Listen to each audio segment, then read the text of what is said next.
I was the man of my dreams, deeply in love, finally becoming the married couple I'd always envisioned.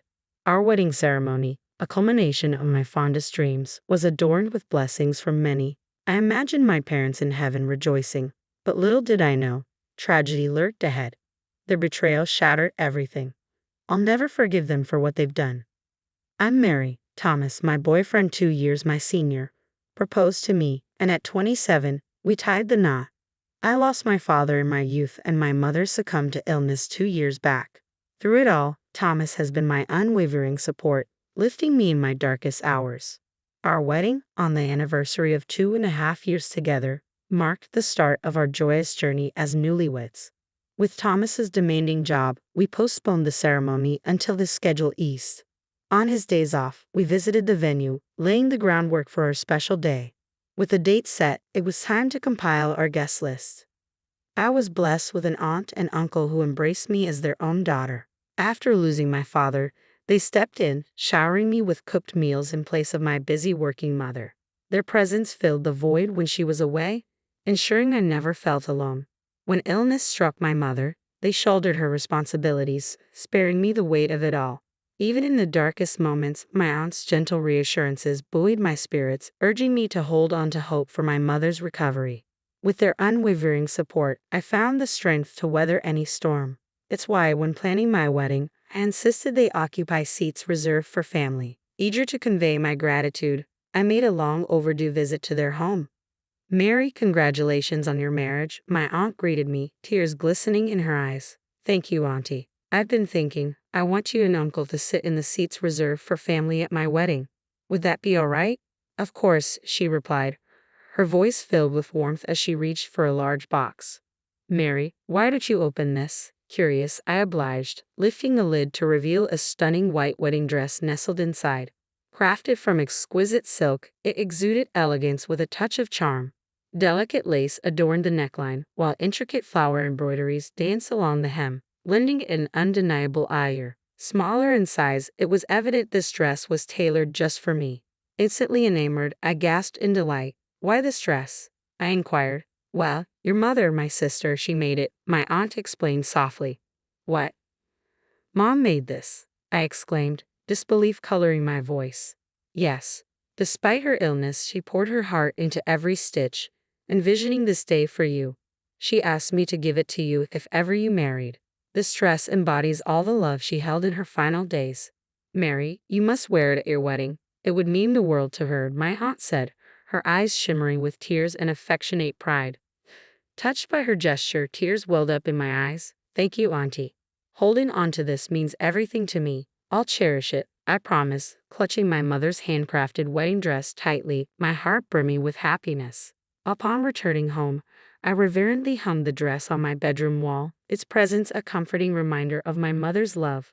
Determined to honor her at my wedding, I envisioned the day with renewed determination. But fate had other plans. Disaster struck one evening when I returned home from work to find the dress missing from its rightful place on my wall. Shocked and bewildered, I frantically searched the room, my heart sinking as reality set in. "How could this happen? It was right here," I whispered, the weight of loss settling heavily upon me. In a panic, I reached for my phone to dial the police. Just then, my husband walked through the door. "Mary, what's wrong?" he asked, concern etched on his face as he hurried to my side. "My dress, it's gone. I had it right here," I sobbed, gesturing to the empty space on the wall. "I think someone took it." My distress seemed to startle my husband, and his response caught me off guard. "Oh, is that all?" he remarked casually, prompting me to question him further. "What do you mean, Thomas? Do you know something?" I asked, my voice trembling with uncertainty. His revelation left me stunned. "Well, yes. My sister mentioned she needed a dress for her upcoming wedding and wanted to borrow yours," he confessed. "What?" I gasped incredulously, realizing he had lent my precious wedding dress without consulting me. It dawned on me then that she'd used the spare key from our mailbox to retrieve it. He handed my dress over to his sister without consulting me. I was beyond disbelief, my anger boiling over as I confronted him. "How could you do this?" I demanded, my voice trembling with fury. His nonchalant response only fueled my frustration. "Our wedding is still months away, so what's the harm?" he reasoned, as if it were inconsequential. And my sister was ecstatic. She's tight on funds and saw it as a saving grace. Saving grace? I never authorized any of this. I shot back, seething at his lack of consideration. That dress was a labor of love from my mother, made specifically for me. Did you forget, Thomas? It's tailored to perfection. How could you lend it out without my consent? His attempt to pacify me only infuriated me further. Relax, it's not like it's a one-time use item. You'll still get to wear it. So what's the problem? He insisted. The problem? It's crystal clear. Why should your sister wear my dress before I do? It's just plain wrong, no matter how you spin it.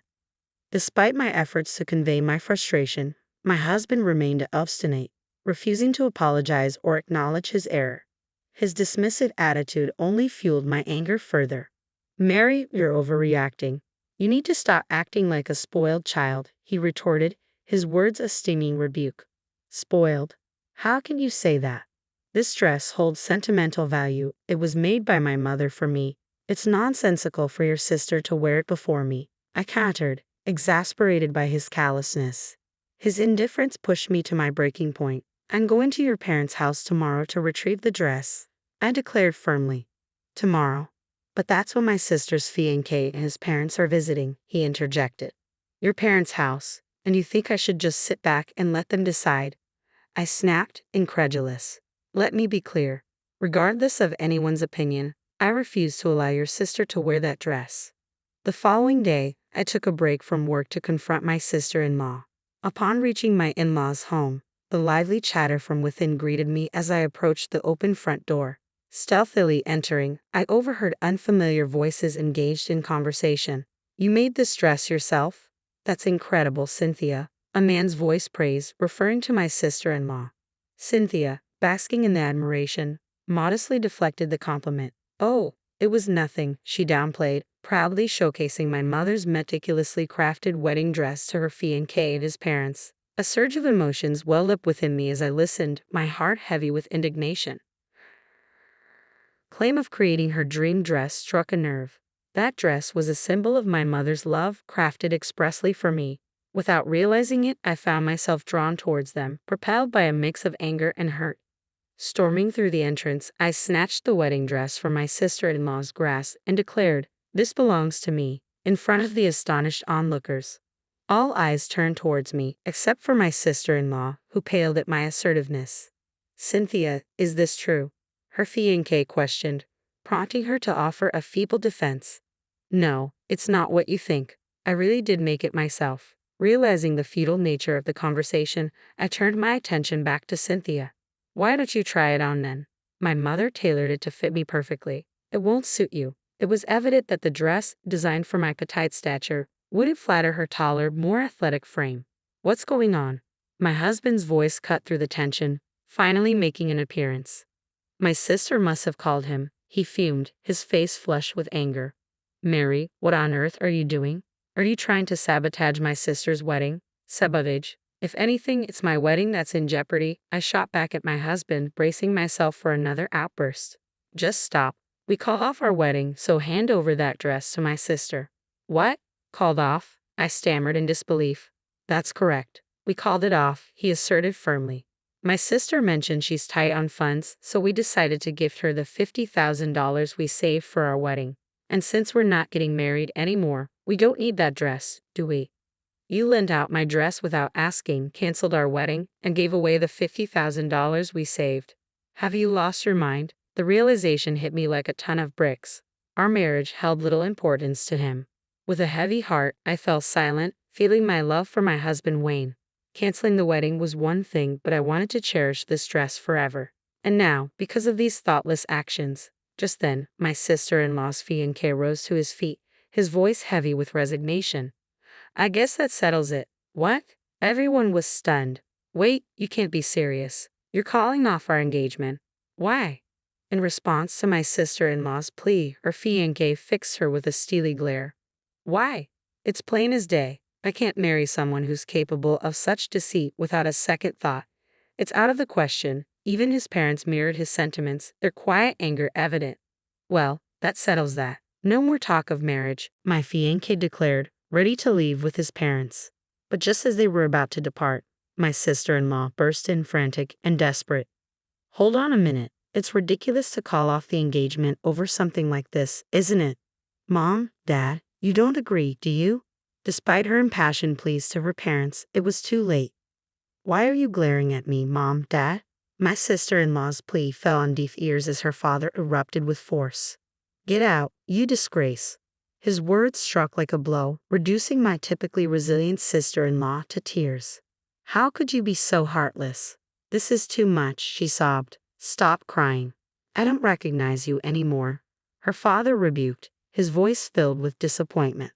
I can't accept someone who shows such disregard for others' feelings as my daughter, her mother added sternly. Witnessing his sister's distress, my husband stepped forward to intervene. Mom, Dad, please calm down. There's no need to blame Cynthia like this. And you, Thomas, how dare you overlook Mary's feelings? Leave this house with Cynthia, his father added, his tone unwavering. You foolish son, his father's words rang out, stunning my husband into silence, his expression one of disbelief. Then, to my surprise, my mother-in-law approached me, bowing her head in apology. I'm deeply sorry, Mary. We were misled to believe that the dress was handmade by our daughter. No, it's all right, but I can't continue living with Thomas, I responded, my heart heavy with resolve. That's understandable. Our daughter is at fault here. You should move forward with your life without any concerns, she assured me. Her words struck a chord within me. Despite the turmoil, I couldn't shake the guilt of parting ways with my in-laws who had always treated me with kindness. Nonetheless, staying with Thomas was no longer an option. Mary, I'm sorry. Truly, I am. We'll make things right, have a proper wedding. Please don't mention divorce, my husband pleaded, his tone shifting dramatically after his parents disowned him. But I couldn't fathom reconciling with a man devoid of spine. I'm forging my own path now. I can find happiness without you. His plea fell on deaf ears as I stood firm in my decision. Witnessing my resolve, my husband sank to his knees in defeat. After bidding my in-laws a heartfelt farewell, I left their home, packing my belongings and seeking refuge at my aunt's house. Though initially surprised, she respected my decision and welcomed me with open arms. My aunt skillfully repaired the torn dress, restoring its former glory. With my mother's dress refurbished, I sought alimony from my ex-husband, and we finalized our divorce. Unbeknownst to me, he had been diverting our wedding funds to my sister-in-law, which resulted in a slightly higher settlement for me. Both my husband and sister-in-law faced the consequences of their actions and were disowned by their parents, now residing together in our former home. Meanwhile, my sister-in-law, who had planned to be a homemaker, found herself jobless after quitting her job. Now, my ex-husband bore the sole responsibility of supporting them both. Reflecting on my experience, I resolved to be more discerning in choosing a partner if given another chance at marriage, ensuring a beautiful wedding while wearing my mother's cherished handmade dress.